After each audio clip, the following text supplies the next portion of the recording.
Today I'm going to be showing you how to do this super easy and fast Batman mask. You're going to start in the center of your face with the head of the bat, just so you have something to work off of, and make the head pretty wide, and then off of that, go right into the wings. And as you can see here, I'm going to be placing dots to help aid in my symmetry.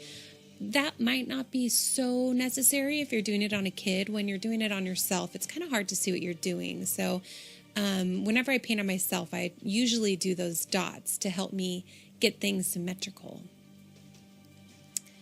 Just continue building off of that, putting the points of the wings on the bottom.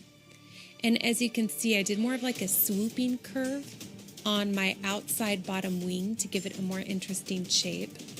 Now it's time to do the eyes, and if this is on a girl, you can do like a cat eye shape to give it a more feminine shape, but I did this like you would for a boy, so give like a boxy type outline for the eyes. And that's really nice for boys because they don't like getting their eyes painted, so this is a good design for boys who are squeamish about that.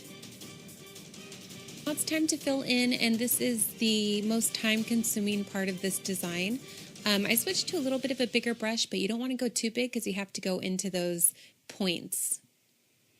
Also, this is totally optional, but you can shade. I used a little bit of powder to shade a shadow line. I find that using powder is an easier way to shade than using watered down paint, but both work great.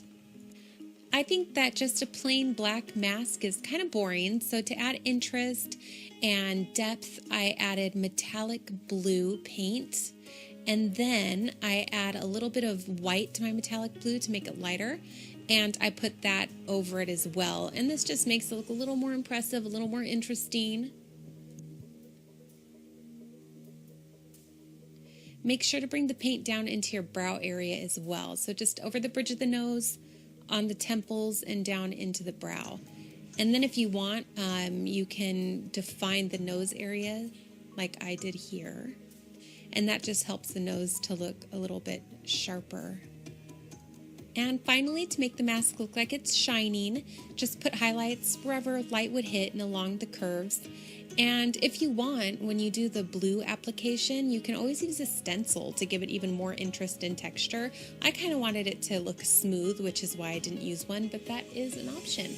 So that's it. Super easy design. I hope that you guys like it. I'm sure you do Batmans a lot. I just thought I'd show you how I do mine.